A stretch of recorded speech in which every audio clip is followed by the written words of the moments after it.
That's one of the ones that really like stumps a lot of people because mold and mold and its toxins can like lead to a lot of different symptoms depending on the genetics and predispositions of the client.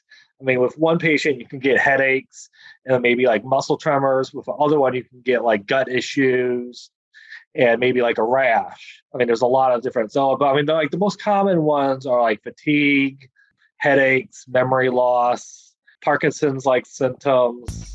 Let's ditch the quick fix and dive into today's conversation. Welcome, everyone. My guest today is Dr. Matt Pratt-Hyatt. Dr. Matt received his Ph.D. in cellular and molecular biology from the University of Michigan.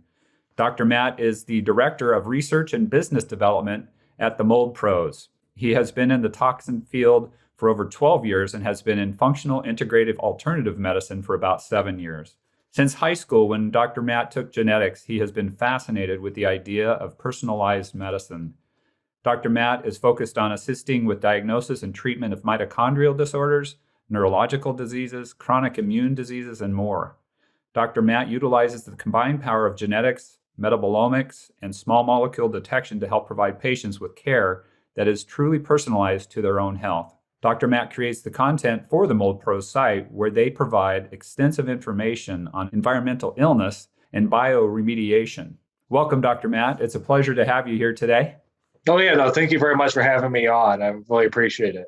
Yeah, this is a really important topic. I was thinking it would be always best to start with how did you get to this part of taking care of investigating mold and its impact on health and helping, in the remediation and care for patients? At first, after I got my PhD, I started doing what's called a postdoc with one of the leading toxicologists in the country. His name is Klaassen. He kind of like wrote the textbook on toxicology. Okay. So I worked a lot on matters dealing with how the body deals with different VOCs, volatile organic compounds. Okay. Such as cleaners and dioxins and similar things. Okay. Then I moved to more of the commercial side of patient care. After that, where I worked for Great Plains, and I developed their GPL tox test, Okay. which measures volatile compounds in urine. And then after that, I was looking at other compounds, and I said okay, well, we can measure mycotoxins, which are produced by mold in urine. So we developed a mycotoxin test for them, and then ever since then, I've been really interested in how the body and the environment really are interacting with each other on different toxicants, and definitely on mold, because mold seems to be, when I first got into it, I thought it was going to be a kind of a smaller aspect of our work, but it really is grown into be such a big part, and there's so many thousands of people that are dealing with mold and mold toxins in their everyday life. It's really was surprising to me. I live in the Pacific Northwest, so very familiar with molds, and I'm on the west coast of Washington State. And so we do get a lot of rain, and we do get a lot of climate environments that are synergistic with mold proliferation. So very familiar with mold. But I know it's not limited to just outdoor climate. It's also water leaks and things of that nature, right?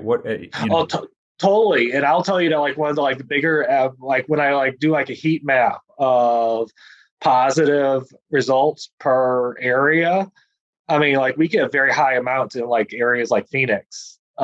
Just because of how much air conditioning they're using, and that air conditioning can cause condensation, which then can lead to mold issues. So every part of the country, no matter how dry you would think it would be, can have problems. So I mean, obviously the biggest areas, Florida, the Pacific Northwest, you have the biggest number of positives, but I see positive results for toxic mold all across the country. All across. Do you see different types of, essentially, we're kind of looking for bacteria, right? When it comes to the mold conversation, are we looking for bacterias and No, that's a great. So we're not looking for bacteria. Mold are a separate type of organism than bacteria. Okay. Bacteria don't have our what we call eukaryotic, so their DNA is they don't have a nucleus.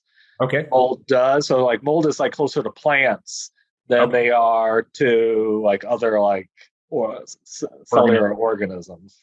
Okay. So basically, when you look at, because I know you address some of the bacterial issues, right? And We do in our company. We definitely like look at bacteria as well, and there are different like cleaning methods for like dealing with mold versus dealing with bacteria. bacteria.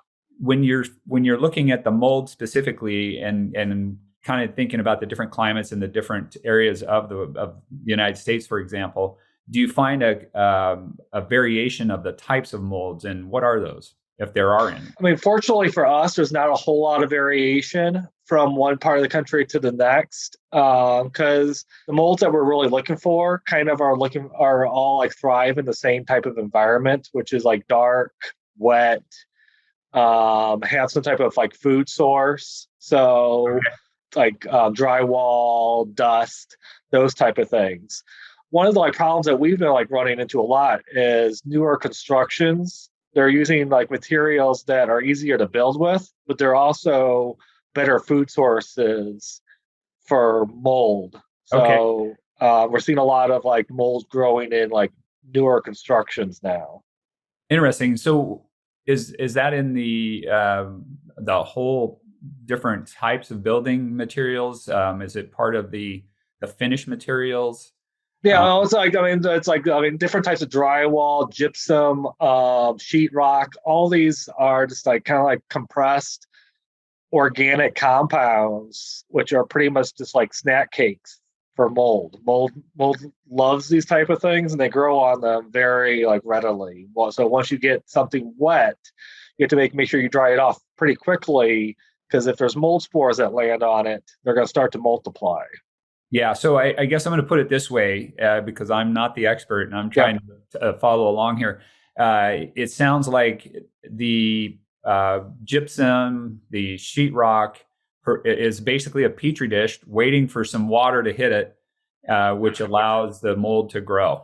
exactly. That is completely right. So, and everybody's got mold spores and floating around in our home. It's just like it's always about like what is the volume is Okay. the problem, and mold spores floating around your house aren't really problematic. But then when they like land into some like a not the optimal growth area, then they can start multiplying, and then it becomes a problem. Okay. So I want to kind of jump into a little bit of the conditions that are associated. But before I do that, I want to come back to the bacteria part, because you do kind of work with trying to mitigate bacterial issues in the home as well. Is that correct? That's correct. And I mean, a lot of the like conditions that lead to overgrowths in mold also lead to overgrowths in bacteria. I mean, water problems, darkness, high humidity can like lead to overgrowths in bacteria. So that's the reason why we do bacteria testing as well as mold testing in the home. And we have cleaning procedures designed for depending on which problem we run into, we will initiate either one or the other. Okay.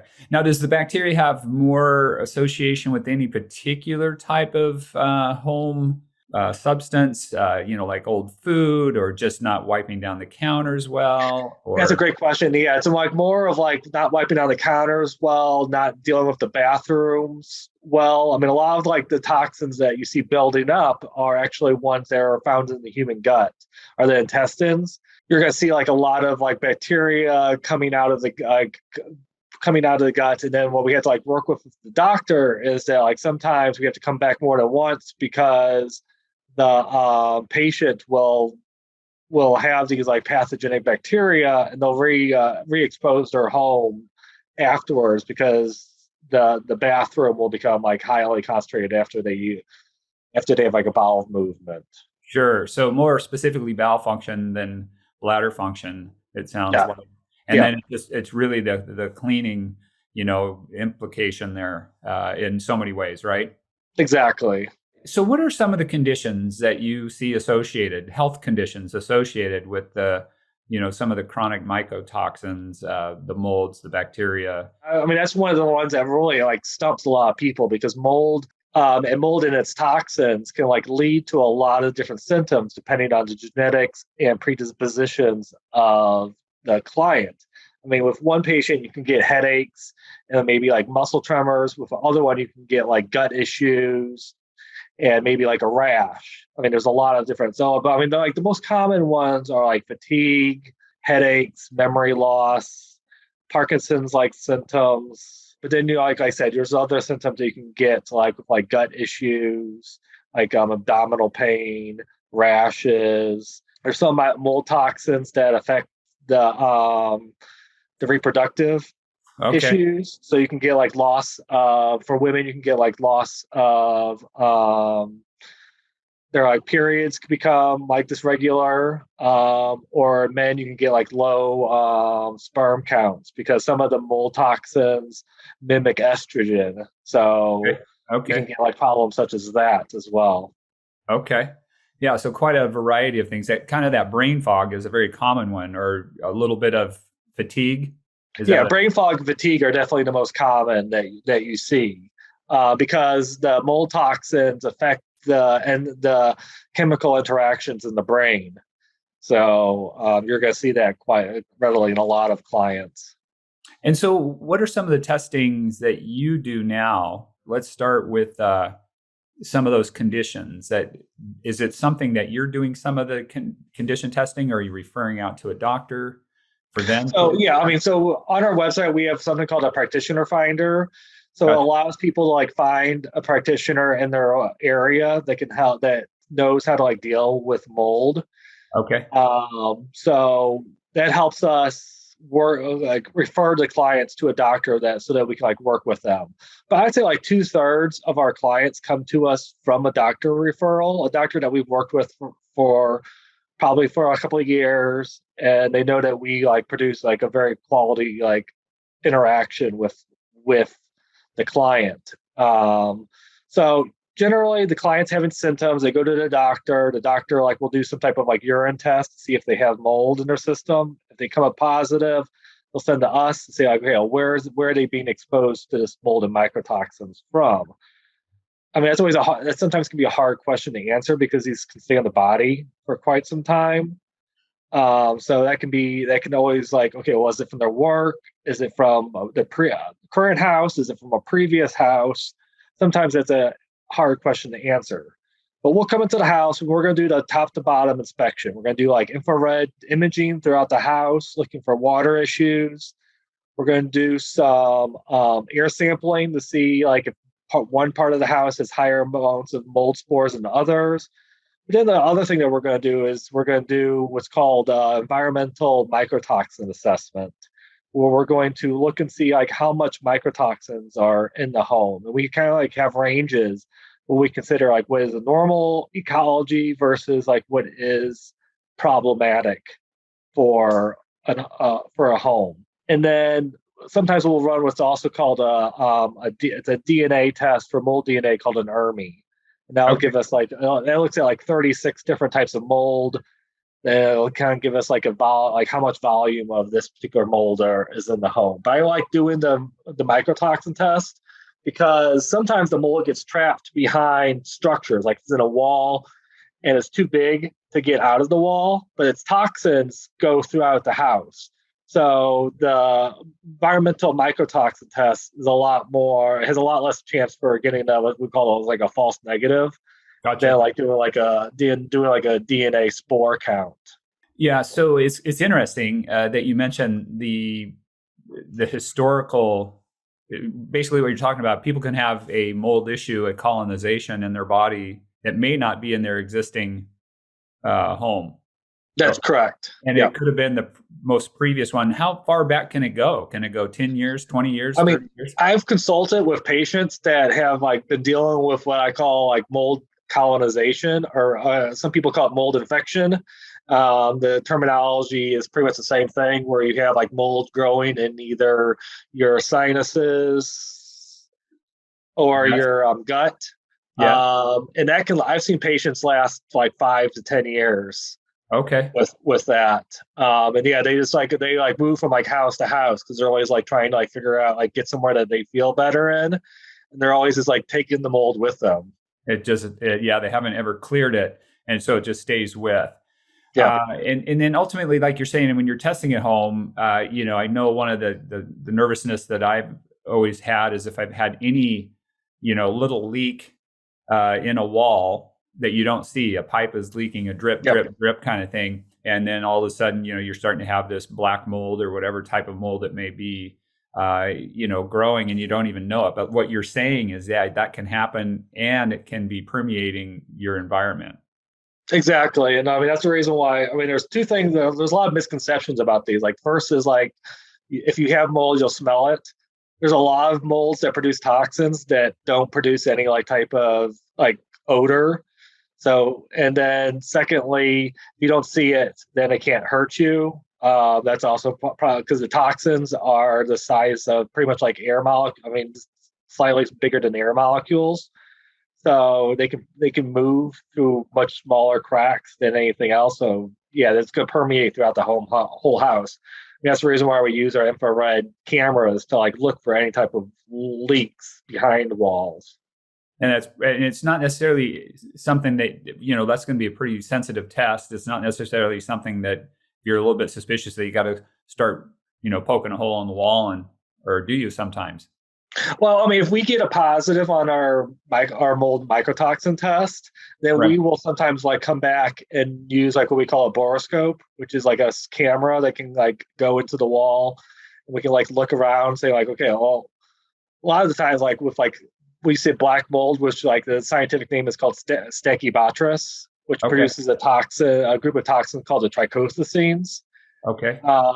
And so these are like the most toxic of the mycotoxins, and Stachybotrys is very sticky, so it's not going to like float around in the home. It's going to stay in one location, but a lot of times that location is like internal to a wall. So we'll have to like do some digging to figure out exactly where this colony of mold is at. Gotcha. To find it and be able to mitigate. So, you said there's urinary tests that are out there, and not needing to know the specific ones, but what are the different types of findings in the urine relative to molds and toxins, Yeah, so mycotoxins? that's a great question. So, like, the first thing you need to understand is that everybody gets exposed to mold toxins on a daily basis through our food. So you have to like understand that there's going to be some like background amounts on all these different tests, and the tests have to like figure out what. And since there's no like published amount of what is considered background or not, you kind of have to like talk to your doctor of like whether or not you consider the amount that you have to be background or not. And that's the first thing to like understand Is like background the same as kind of like a baseline? Is that kind of what you're? it's like kind of like a baseline. Yeah, exactly. Like what's the baseline that's like normal for most people? I mean, you like measured 1,000 people, what would the average be if they were like 1,000 like healthy people? Okay. Because like coffee, wine, wheat, nuts, all of these have like certain amounts of mycotoxins that the U.S. Department of Okay. Agriculture is going to like regulate. So generally, for most people, these amounts aren't going to be harmful for you. What I'm more worried about is like people that have like tenfold, 100-fold amounts of that in their urine that is going to like cause like illnesses. And you're working with the doctor to determine, ways to mitigate that. The doctor can help work that, but you're also trying to correlate the connection between their current environment. Trying to Exactly. Yeah. I mean, that's one thing that we work with all of our doctors with, of like trying to like figure out, okay, what's the source? How can we mitigate, especially for a practitioner that is really new to like dealing with mold? I mean, in the medical field, it's fairly like, I mean, in the last 20 years, we didn't like 20 years ago, we didn't have any test for urinary mold. So this is kind of like this is like a brand new field for a lot of people. Okay. So, kind of going to switch into a little bit of the bioremediation. Let's start with first, what does that mean, bioremediation? That's a great question. So one thing that we do differently than a lot of other mold remediations is we don't just there's two parts of the mold. You have to like do tear out. So that means like removing structures that can't be reclaimed such as like drywall. Once drywall has like stacky growing on it, you really can't reclaim it. Gotcha. But then like the structure of the home, like the 2x4s, a lot of companies will start like tearing those off and like replacing those. You just like try to like abrade or like sand them down 1/16 of an inch. So that removes what's called the hyphal structures, which are kind of like if you're like talking about trees have roots. Well, mold have roots, and sometimes they'll just like wipe them down and not like but they won't sand it, so they'll leave the roots in the 2x4s. That goes in about a 16th of an inch. Yeah, that'll allow them to grow back again. So we like make sure that happens. And then the second thing is they don't do anything for the toxins. Like I said, like these molds, as they're growing, they're producing toxins, which are moving throughout the house. You can't see them, you can't smell them. So what we do is our company has like patented ability to like produce enzymes that are grown and then spread throughout the house that biodegrade the mold toxins. So it will find them, it will chew them up, and then it like emits safe metabolites of the mold toxins afterwards. So we're like allowing the client to be able to come back in the house. We're not adding in any chemicals that are going to be harmful to the client. So now we've gotten rid of the mold toxins and we haven't added anything in that's going to like cause any like problems to the client afterwards, because a lot of them have chemical sensitivities. So this is more of a natural, the methods that you're using is more of a natural approach? Yeah, I mean, it's a more natural, and we try to like, it's a cheaper approach, because instead of like removing like all the walls and all the contents, we're able to degrade the toxins without having to like do a lot of tear out, and not without having like allowing them to like keep their couches, keep their clothes, keep their like personal items. Because we like degrade all the toxins on those items. So I'm curious, do you use anything like ozone for this type of remediation? Does that help? That's a good question. So it's been shown in the literature that ozone can kill both mold and mold toxins, but it has to be at a very high concentration. Okay. When you're like talking about a house, you can't get to that like level of concentration of ozone that can like be utilized to like kill the mold toxins. So that's the reason why we don't use ozone. Seen in the literature at all, people I know myself, I have an ozone generator, and I do a little bit of just running it through the air system that we have here. Have you found that to be a helpful, approach? I haven't seen anything in the literature that indicate whether or not it's efficacious at all. So I can't say. I don't know. Okay.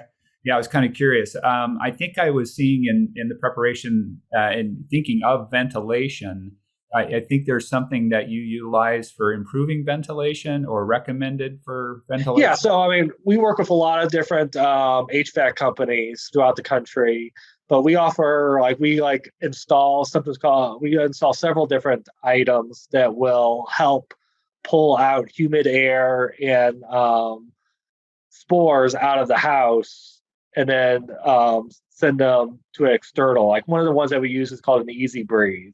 Okay. Which you install at the lowest points of the home, either like in a crawl space or in a basement, and then it'll pull out all the humid air, and it'll pull out any toxins that are associated with that humid air, because mold toxins and VOCs like to associate with humid air much more so than dry air. Okay.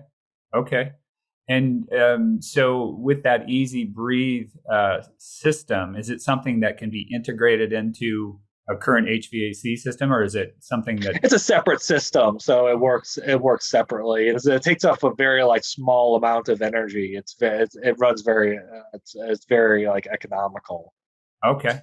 Yeah, so that's kind of helping with the ventilation.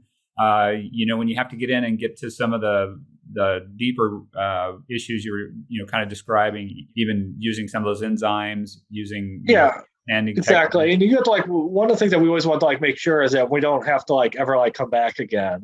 So we're a lot of times we won't work on a house until the client has like addressed certain issues, like Okay. if they're having like humidity issues, like either we can help them solve it or they need to like contact an HVAC system because mold likes to grow between 50% and 95% humidity, Okay. depending on the species. Stachybotrys is like 80 to 95, but then like penicillium is like 55 to 70. So it really, you can get like different species depending on how humid the air is. So Okay. those type of issues need to get taken care of so you don't have like regrowth occurring. Say that humidity level, that sweet spot that mold likes to live in again. 50 to 95. Okay, and so then to remediate that, you're trying to remediate to below 50. Yeah, well, you want to stay between 25 and 50 because if you get below 25, then that leads to other like respiratory issues. Okay. The people that dwell in the house. So that the sweet spots for humans is between 25 and 50, but for mold it's between 50, like 55 and 95, kind of. Okay, gotcha. So outside of that easy breathe system, what are some of the other ways to get that humidity? Yeah, that's a great question. Right. So you can install dehumidifiers throughout the home. I mean, that's another like, or you can put a dehumidifier into your HVAC system. That's a way of getting it done. Making sure that there's like proper like ventilation in the house, so that there's like not any like condensation that's occurring. So make sure that the attic fans are working properly. If you have a bathroom, make sure that the fan is tied to the outside because sometimes that bathroom fan is just it dumps all that air into the attic, then leads to mold growth in the attic. So you want to make sure that that gets tied to an external vent. So those are like things that we look at, and we like make sure that all those like problems at least we have a solution for them before we start any work. Right. Yeah, and that makes a whole lot of sense. You got to get a good baseline to try to be successful in taking care of the mold problem. Yeah, and that leads us to like other thing here is like we don't finish a project until we've done post testing. We'll start a project, we'll test, we'll figure out what the problems are, and then afterwards we'll retest and see if we solved the problem. If we didn't, we're going to treat the house again at no charge to the client. So that's awesome. something that we do that a lot of our like competitors don't do. They don't do any like post testing. Post testing after, So I wanted to circle back just a little bit, spending a bit of the time on the mold, but also we haven't really touched too much on the VOCs. There's new construction. There's different materials that people bring into their home, whether it's shampoos or any product they bring into their home. What are some of your thoughts on how people can manage the volatile organic compounds better in their world? Yeah, so that's a great question. It's it's a one that we're working on a lot. Just like trying to like minimize sources. I mean, bringing in, like trying to like use natural cleaning products is always important. I mean, reading the ingredients of the things that you're bringing into your house. Trying to like buy rugs and carpeting that are chemically safe.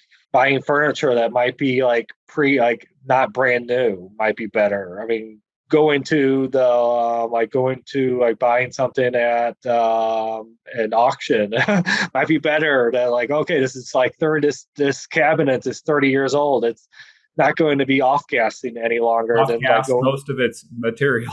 Yeah, so it's not going to it's not going to be adding any new chemicals in. But I mean, I'd say like about between like 5 and 10% of our clients, they bring us in because they're not feeling well at home. They're like, okay, well, when I'm out of the house, I feel better than when I'm in the house, but I don't know if it's mold or what. So we'll come in and we have like a real-time measurement device, which actually measures VOCs per minute. So we can like take that in like different rooms and we can like see like, okay, well, this room has this amount of VOCs versus this other room that has this other amount. So that'll like help us like narrow down which rooms are the most problematic, and that can like help us like figure out where sources are at in the home. Okay. And there's been sometimes where we're like, okay, oh, you bought this new like like, oh, we did identify a cabinet they like bought maybe like 6 or 8 months ago. They didn't like realize that it was like producing like huge amounts of VOCs, or a rug or something, or a bed. Sometimes we like they buy like some type of memory foam bed, and it's like sending off a ton of VOCs. I mean, that's happened before as well. Well, I'm glad you said that. I was just going to ask, because as you were saying, I was trying to think of areas in the home that you might find to be typical villains more than others, whether it's the carpet, whether, like you said, all these different things. Are health and beauty aids more, of a villain than, they just painted their bedroom or something. But going to the bedroom and the mattress, I was curious if, the different materials, and there's, a lot of different materials out there for beds these days compared to historically. Do you find different materials have more of the volatile organic? That's a great question, and I haven't like looked at enough bedding material to like say like one type is better than the other. I could just say that like occasionally we run into it where we find that the bed is the item that is causing the symptoms, and sometimes it's not. Sometimes it's like person specific, where they are like Sure. really like their detox methods are more susceptible of what's getting released from that particular top from that bed than others. So we can just it really is hard to identify. Gotcha. Yeah, and so, the bedroom is such a time that we're in that area. We should be in that area from a doctor perspective. We should be in a sleeping mode for anywhere from 6 to 8 hours a day, which leads to about a third of our life. And so that environment, that bedroom environment, is such an important environment. And That's very true. That's the reason why we spend a lot of time in the bedroom looking because I mean people like will spend about a third of their time at work, a third of their time in the bedroom, and then like a third of their time elsewhere. Those are like kind of like the things that we have to like look at. You look at for consideration. I think that you're based in Mold Pros. Is it based in Florida? Is that where you're at? Yeah, that's where our headquarters at. But actually, I work from Kansas City. We have offices throughout the country, so I work out of the Kansas City office. Well, and that's why I was thinking it'd be good to kind of ask those kind of questions as we're kind of coming towards a wrap up here. Is how far out do you reach? How do people get a hold of you? What are the basic? What would a potential client customer expect? So if you wanted to like reach us, you can go to our website, themoldpros.com, and you can there's a button at the top that says Find an Inspector. And it'll pull up a map, and you can like click on your state, and it'll say where like who to contact, which office we have in that state. Okay. It'll give you a phone number to contact that particular office. Okay. The only state that we don't work in is the state of New York, just because we're not licensed in New York. Okay. But we can reach any of the other continental U.S. States. How does one kind of get a hold of you, and maybe some materials that they'd be able to look at? Yeah, so our website has all kinds of different materials on it. We have webinars. We do at least one webinar a month. So that's a great. We have doctors on talking about how they like treat mold, what to look for in mold. We also have other like building people. Like we had a person that builds healthy homes. So she was like talking about like, oh, what's what you should be looking for if you're like buying or building a home, trying to like make it a healthy and safe environment. So we have a library on our website under our resources page. Then we also have a monthly blog. So our blog like talks about a lot of different subjects, about like how much mold and mold toxins are in coffee, or what does mold cause cancer? Where are the 10 worst places to find mold, or where are the 10 most common places to find mold in the home? So those are like common like questions that we answer on our blog on a monthly basis as well. That's great. Yeah, I'm familiar with the healthy building. I would have liked to have maybe been a little bit more educated, 15 years ago when we built our home that we're in now. But it is one of those things that, we spend a lot of time in a home, and the environment is, impacting our health. And it's really worth the investment. And it's good that you still have some opportunity, to remediate, in whatever situation that you're in. And I love that you have so much education opportunity, available at your website. And that's at moldpros.com. Yes, themoldpros.com. So yeah, and I agree. I just like people come in and they just have so many questions because obviously people don't know about like how dangerous mold can be because they people like think of it as just like things that grow in the bathroom or in their shower, and that's just not the only place that you're going to find it. So what would a typical kind of initial consult be, or how would kind of have a consult, have a conversation, then somebody would come and show up and do an initial inspection? Is that kind of how it works? So what happens, this is the life of a client where you'll call in, you'll talk to one of our branch managers, and he or she will kind of get initial intake. Like, okay, well, what's your symptoms? How do you feel? What led you to come to us? Do you feel better in the house, not in the house? Those type of questions. Is there any parts of your house? Have you had any like water events in your home in the last two to 3 years? Then we'll send an inspector there. The inspector will spend about 2 to 3 hours in your home, collecting multiple different samples, taking the infrared camera throughout the house, looking in the attic, looking in the crawl space, looking in the basement, or whatever typifies your home. And then those samples will go to the lab. Some of the labs that we get are going to take like 2 days. Other ones are going to take about 10 to 15 days. After we get all the labs back, our branch manager will probably call the client and go through all the results, saying like, okay, this is what we found. This is why it's important. They might rope me in if it's a particularly complicated case.